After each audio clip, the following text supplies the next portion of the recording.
Sulphate जर दिलेलं असतं सल्फर हम्म. प्लस नायट्रोजन उष्णता राहिली हा. असती हवेत. ये ना आणि त्याच प्रकार शेणखत असतं अजून मोकळं राहिलं ना, मुळी चालायला आणि हाईट पाहिजे होती. शेणखत ऑर्गॅनिक मध्ये थोडा फरक पडतो सल्फर साधा आपण काडे कचऱ्यात जर खत मिसळून तुम्ही चुरा मुळी चालायला वाव मिळतो. नाही आता शेती, माती आणि नाती यांना जीव लावला की ते जीव ओवाळून टाकतात. मित्रांनो, बेमोसमी आणि दीर्घकाळ चाललेल्या पावसामध्येही आपल्या शेतीत नंदनवन फुलवणाऱ्या शेतकरी पितापुत्रांची ढोबळी मिरची म्हणजेच शिमला मिरची शेतीला भेट देण्यासाठी आपण आज अहिल्यानगर जिल्ह्यातील अकोले तालुक्यात असलेल्या पैठण या गावी आलेलो आहोत. चला तर त्यांच्याकडून ह्या पिकाविषयी अधिक माहिती जाणून घेऊया. असेच नवनवीन व्हिडिओ पाहण्यासाठी आपल्या चॅनलवर जे नवीन असतील त्यांनी चॅनल सबस्क्राईब नक्की करा ही विनंती. नमस्कार शेतकरी मित्रांनो, जय जिजाऊ जय शिवराय. मित्रांनो, आपण आपल्या चॅनलवरती सिरीज चालू करतो उद्योग भरारी म्हणजे शेतीमध्ये नवीन नवीन जे प्रयोग करतात त्याच्या आपण यशोगाथा घेणार आहात. उद्योग भरारीमध्ये छोटासा स्टार्टअप असो त्याची पण आपण मुलाखत घेऊन आपल्या चॅनलवरती दाखवणार आहे. तर आज आपण आलेलो आहोत अकोले तालुक्यात असलेल्या पैठण या गावामध्ये. तर पैठण या गावामध्ये येण्याचं कारण असं की या पैठणमध्ये एक हे शेतकरी आहेत. आपलं नाव पाटील? विजय तळेकर. ह्या पैठणच्या शेतकऱ्याने एक अनोखा प्रयोग केलेला आहे. जी इंडस 11 या जातीची ढोबळी मिरची आहे म्हणजे शिमला मिरची, हिची लागवड केलेली आहे. तर हिची लागवडीची नियोजन, पूर्वतयारी, पूर्व मशागत, त्यानंतर लागवड, त्याच्यानंतर त्याची जोपासना आणि आता त्यांचा प्लॉट चालू स्थितीत आहे. तरी पण आपला व्हिडिओ लवकरच होतोय, अजून प्लॉटची ग्रोथ होणार आहे. आतापर्यंत 2-3 तोडे त्यांचे झालेले आहेत. तर जाणून घेऊया आपण यांच्याकडून या सर्व मिरची पिकाची माहिती. नमस्कार सर. नमस्कार. आपलं गाव पैठण, पूर्ण नाव? माझं नाव तानाजीराम भोतळेकर, तालुका अकोले, जिल्हा अहमदनगर. अहिल्यानगर. आपलं आपल्या शेतामध्ये बाकी काय काय पिकं घेत होतं आतापर्यंत? आता आपण तरकारीची पिकं घेत होतो, पण हे ढोबळी मिरची वगैरे पहिल्यांदाच करतोय. इतर या भागामध्ये काही आव्हान कोणी केलेलं नव्हतं किंवा करतही नाही. पण युट्यूबला पाहून थोडस काहीतरी नवीन करावं हे थोडीशी अशी प्रेरणा घेऊन आहे चालू वर्षी केलं. पण त्याचं प्रॉपर नियोजन नाही करता आलं पावसामुळं, अति पावसामुळं. तरी क्षेत्राची 20 एक गुंठ क्षेत्र आहे.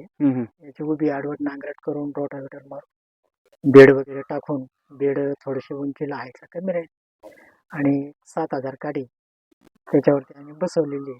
हे सगळं आणि आमचे जे कंपनीचे जे गायकवाड साहेब आहेत यांची ना आमची थोडीशी उशिरा गाडी झाली. तोपर्यंत आम्हाला काही कोणाचं मार्गदर्शन नव्हतं. तुमच्या मनात ही कल्पना आली आपल्याला ढोबळी मिरचीची लागवड करायची, मग गायकवाड साहेबांचा तुमचा कॉन्टॅक्ट कसा झाला? नाही, अगोदर त्यांचा आमचा कॉन्टॅक्ट नाही झाला. आम्ही लावलं आणि नंतर मग त्यांचा आणि आमचा कॉन्टॅक्ट झाला. तर ही ढोबळी मिरचीची रोप आपण कुठून मागवली? ही आपल्या विफा टेक नर्सरी आपल्या विरगावला विश्व हायटेक नर्सरी त्यांच्याकडून मागवली. किती काडी बसली या क्षेत्रात? 7,000 काडी बसली. एक काडी किती रुपयाला पडली? हे 2 रुपयाला काडी पडली. आता ह्या आपल्या प्लॉटची लागवड किती तारखेला झालेली? ही लागवड आता 20 ऑक्टोबर 2025 ला झाली. ऑक्टोबर महिन्यात 20. त्यावेळेस पाऊस चालू असेल? हो, खूप पाऊस. 20 ऑक्टोबरला लागवड झाली आणि 21 ऑक्टोबर पासून पाऊस सुरू होता. पुढील 8 दिवस तो सततच चालू होता. त्याच्यामुळे त्याचं योग्य नियोजन किंवा आळवणी येता नाही आली व्यवस्थित. म्हणजे पाऊस चालू असल्यामुळे तुम्हाला बेसल डोस पण भरताना? बेसल डोस म्हणजे काय, शेणखत झालं तुमचं, कोंबड खत वगैरे जे झालं ते नाही आम्हाला योग्य प्रॉपर नियोजन नाही करता. त्याच्यामुळे आळवणी घेताना तुम्ही ड्रिप मार्फतच त्याला पाणी दिलं की पंपाने त्याला सोडलं खोडाशी? आळवणी पंपानच दिली. 100 साधारणतः 50 ते 60 ml औषध एका याच्या झाडाच्या खोडात जाईल याची दक्षता घेतली. आता ह्या दोन्ही रोपामधलं अंतर किती? आता हे जो मल्चिंग पेपर आहे हा झिगझॅग आहे. 1.25 फुटावरती एक होल आहे, असं झिगझॅग पद्धती. म्हणजे 1.25 फुटावरती एक रोप लावलेलं आहे. आणि या सरीतील अंतर आमच्याकडून थोडस 4 फूट राहिलं गेलं. ते साधारणतः 5 फुटापर्यंत असायला पाहिजे. 4.5 पावणे 5 फुटापर्यंत असायला पाहिजे. आणि आता किती दिवसाचा झालेला आहे प्लॉट? हा साधारणतः आता 65 ते 66 दिवसाचा फळ झालेला आहे. हा ना. तर आता फळांची साईज तर चांगल्या प्रकारे. आतापर्यंत किती तोडे झालेले? आतापर्यंत 1, 2, 3 तोडे झालेले. 500-600 क्विंटल आपलं 5-6 क्विंटल माल गेलेला आहे आतापर्यंत काय बाजारभाव मिळाला? आतापर्यंत 40-45-50 पर्यंत असा बाजार भेटलेला आहे. तुम्ही माल तोडल्यानंतर प्रॉपर कोणत्या बाजार नेता किंवा जागेवरती आता पर्यंत? जागेवरतीच दिलेलं आहे आतापर्यंत हम्म, आम्ही. हम्म. पण आता हे थोडंसं लोकल मार्केटला दिलं थोडंसं.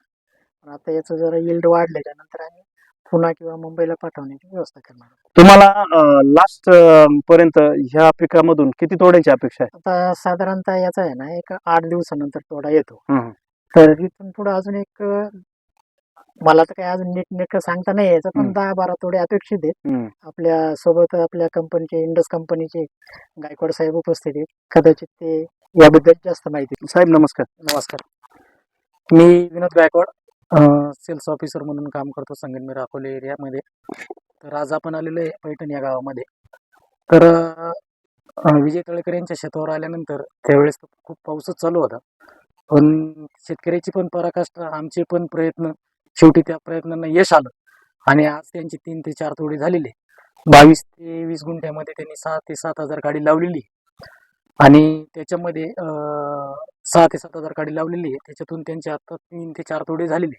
अपेक्षित 1 एकरचा प्लॉट जर केला तर सरासरी 25 ते 26 मेट्रिक टन पर्यंत उत्पन्न मिळतं.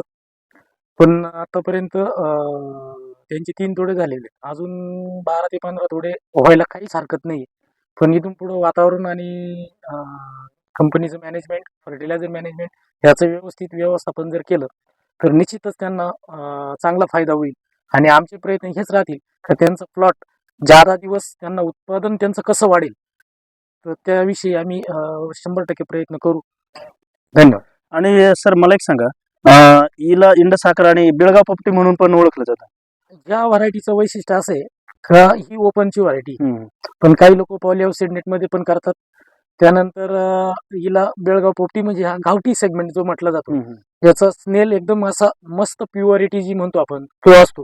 ही सरासरी ही म्हणजे पूर्ण सेप तिचा एकसारखा नसतो, थोडासा ओबडधोबडच असतो, म्हणून त्याला मागणी असते.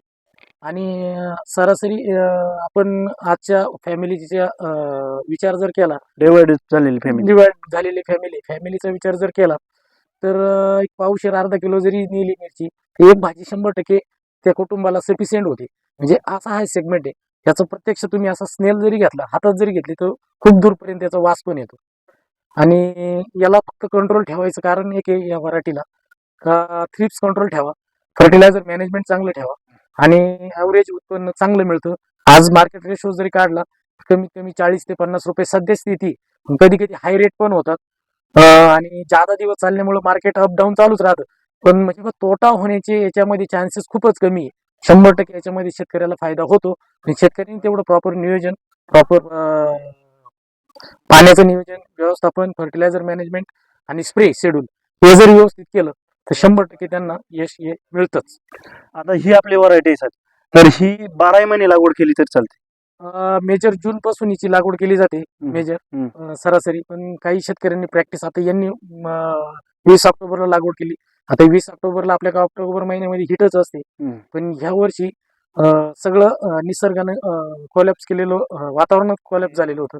कारण की दिवाळी झाल्यानंतर आपल्या दिवाळीच्या दरम्यान पण पाऊस चालू होता आणि दिवाळीनंतरही पाऊस चालू होता. यांची लागवड 20 ऑक्टोबरची म्हणजे दिवाळीच्याच दरम्यान, त्या दिवशी आपल्याकडे भरपूर पाऊस झाला.